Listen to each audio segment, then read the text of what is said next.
Hey, everybody, welcome into another episode of the Personal Privilege Podcast. I'm Chris Sanchez, joined as always by my partners at Salient Strategies, Dustin Cox and Andrew Cates. And joining us this afternoon, you know him as the chairman of the House Human Services Committee from Wichita Falls at State Representative James Frank. Mr. Chairman, how are you doing today? Doing good. Good to join you guys. Really do appreciate it. So you're a pretty big Cowboys fan. I can take it from your social media accounts. Last night, obviously, was a pretty bad showing by the Cowboys. Do you think this is indicative of the rest of the year, or do you think they're going to be able to turn things around a little bit? Well, I don't know. It's indicative of the year, although I think this is the team we have. No, not much defense, a lot of offense. I would expect Dalton to turn it around quite a bit, and he's a good quarterback. I think you can't have your multi-million-dollar star running back put the ball on the turf twice early in a game. It's just everything goes badly from there, and so. I think they'll be okay, but okay for them is going to be, 6-10 or 7-9 in winning the division, and so that's what I expect. I expect unless another team, and really Philly's probably the only other team that can get hot enough to do that. Other than that, it's going to be a 6-10. It'll be embarrassing because it'll be a 6-10 or 7-11 trip to, or 7-9 trip to a first or second round exit. And I'm not a huge Cowboy fan. I think on social media, you may have seen that mask I put out there and said, warning, this Cowboys mask will not stop anything. Or won't protect you from anything because their defense has been so bad. I'm actually much more of I am a diehard Aggie football fan and kind of a recruiting geek, that how a 53-year-old man lives and dies or checks every day on what decision a 17 or 18-year-old kid's going to make about what school to go to is probably a little embarrassing, but that's kind of a pastime. So what's the latest scouting report from your reads then for A&M? Well, I mean, ultimately the recruiting goes with your winning. You can, a new coach like Jimbo Fisher or Tom Herman brings new life into the program and gives you new hope. Jimbo's had two great recruiting classes. So almost all of our best players are sophomores and freshmen. If you look at it, they're all over the field. He's got to have some good wins. And obviously the Florida win was huge for A&M. And then following it up by, what I was afraid of is we're going to have this great win against Florida and then lose to Mississippi State. But there's no easy outs really in the SEC. I know people get tired of hearing the SEC, but really the bad teams are still pretty good. Mississippi State still has talent all over the field. LSU, people are going, they're not ranked. Well, they still got NFL talent all over the field. They're just young. They lost, I think LSU lost 18 players to the NFL, 15 through the draft last year, and another 5 are sitting out, or another 3 are sitting out this year. So as long as they will win, their recruiting will be fine this year. They've still got a lot of high recruits that they're likely to get, but that's if they win. Yeah, you're right. Depth's important. It makes sense of being able to kind of put that pocket of depth together in order to carry a sustainable program forward. Yeah, because that's always the problem is, we play in Alabama and the Georgias of the world. Those guys have 2 and 3 deep at every position, whereas A&M typically got a ton of talent, and I think our starting lineup can match their starting lineup. But anytime later in the year, you start getting hurt, you're putting slower, smaller guys in, and you just don't have the depth to match. And especially this year where, with the uncertainty of COVID, having that depth is imperative. Well, and the number of people that have stepped out, every program's had 3 or 4 guys, key guys step out. And, if you have a key guy step out and you're putting in a walk-on, you're not going to win. You look at Alabama's defense last year, they had trouble because they were actually having to start true freshmen, and they were still great, but they weren't Alabama great because they just didn't have the depth. Whereas this year, they're back to, their guys are older. And that's the same thing with A&M. A&M, their offensive line was real young last year. This year, they're experienced. And so their offensive line actually can block. I was just going to say, yeah, I mean, it's interesting. I've noticed, especially in the NFL, maybe in college to some extent right now, but, when they haven't had the kind of spring training that they normally have to condition up, they're starting to be some real problems at positions all over the NFL, especially in terms of, injuries all over the place. ACLs are blowing like crazy. I'll be sad to see if careers are cut short from what they normally would be because of condensing the season in really fast and trying to get on the field.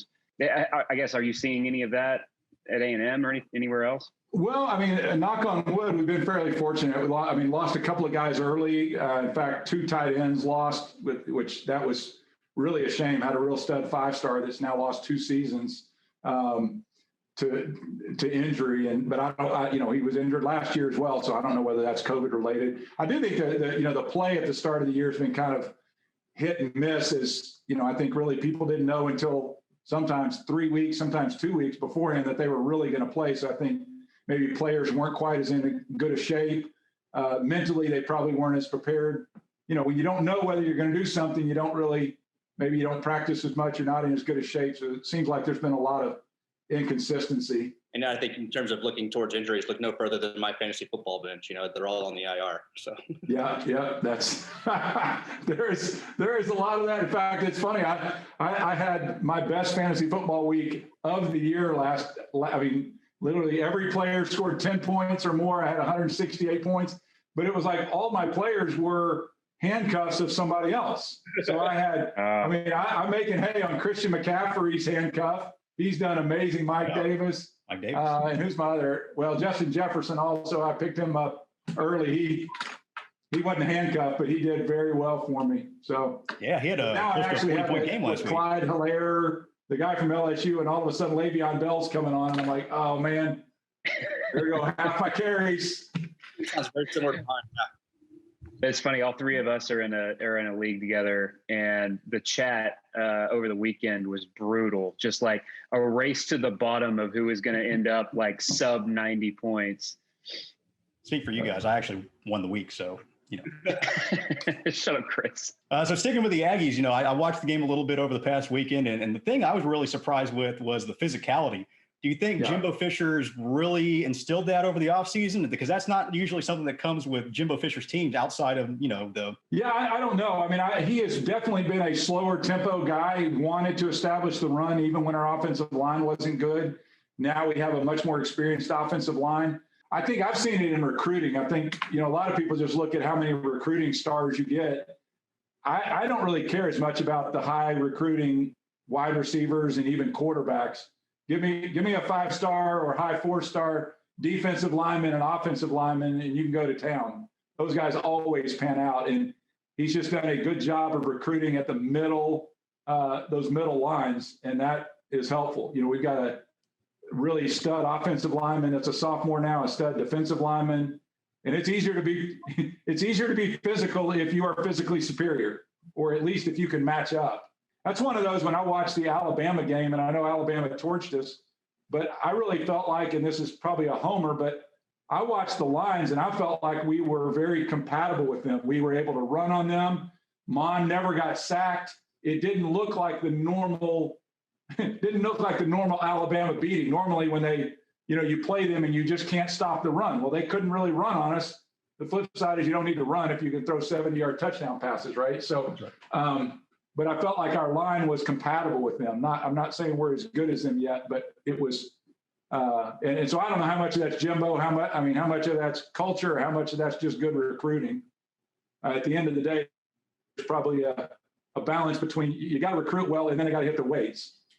But at the end of the day, if you recruit somebody who's not athletic, no matter how many weights, they're only going to be able to reach a certain peak. So it requires both. Yeah, I'm a Texas grad. You're right. You can recruit all the 5-stars you want, but if you don't develop them, move them along in their natural progressions. Yeah, can I turn it around and let's talk about Texas football? Oh boy. Sure, why not? You guys have had 3 years of amazing recruiting, and you're like a phenomenal finish away from being 1-3 against not awesome competition. How much patience do y'all have with Tom Herman? Boy, I'll tell you, Mr. Chairman, I was having a great day, by the way, until you brought that up. So thank you. Sorry.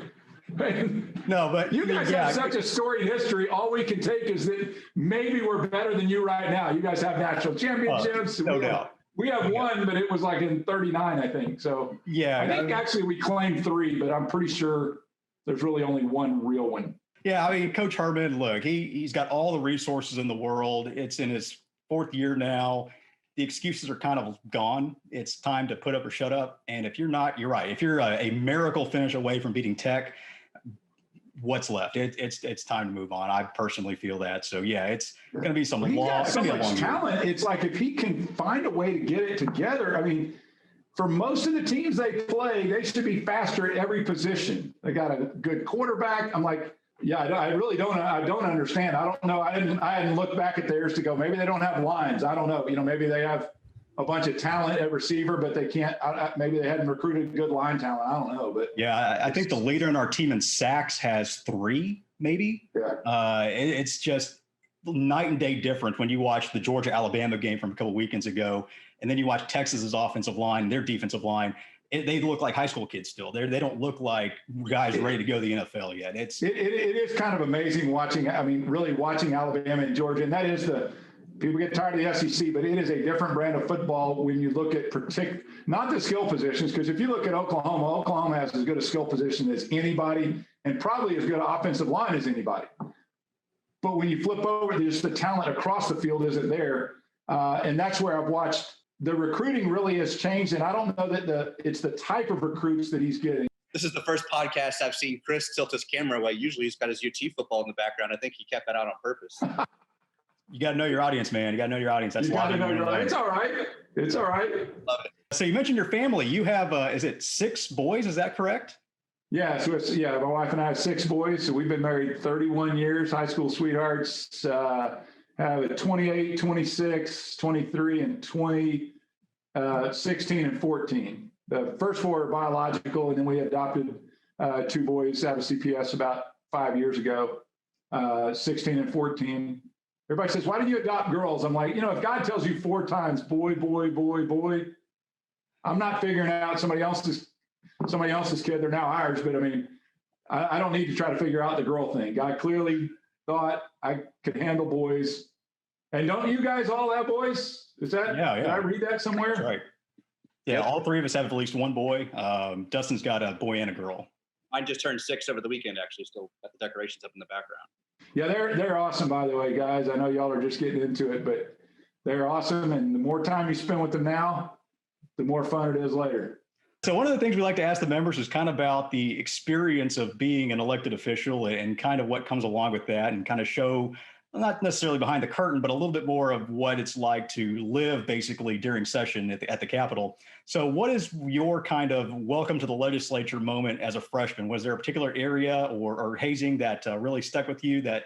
Well, I was trying to think. I don't know that I don't remember the hazing first bill part, because it's kind of silly and it's not very serious. So you really don't worry about it. But I remember the first amendment I was trying to put on a bill. You're still trying to figure out which microphone to go to, right? And I'm a business guy. I was a banker for 11 years. I'm a manufacturing guy, and so I was not steeped in political tradition. So I'm still going, okay, well, this is what I do. And so I go to the front mic, and I'm trying to get an amendment on to a bill. And a friend of mine goes to the back mic, and I'll say it in case he sees it. Scott Sanford. Great friend, awesome guy. Could you have a nicer guy? I mean, there's not a nicer guy in the legislature than him. And I'm thinking, okay, he's going back to the back mic to do what? Support me, right? I mean, he's going back. He's going to throw some softball questions. No, he hated the amendment, and he starts going after me. And so I realized, I was like, oh, wow, he's not back there to help me. He's back there because he hates this amendment. And we met every week, right? I mean, we were friends and that kind of stuff. I was like, okay. But that's kind of the coolest thing about the ledge is you'll be working with somebody on one bill. And that's the difference in the Texas ledge and I think in the US is you're working with people on one bill and the next bill you're working against them. And it keeps things collegial because, if you violate protocol, if you are a jerk, it's going to come back to bite you. Well, Mr. Chairman, we really appreciate it today. Learned a lot. Best of luck to your Aggies going forward. Hopefully my Longhorns can turn it around, and we'll see you hopefully once session starts. All right. Thanks. Appreciate it.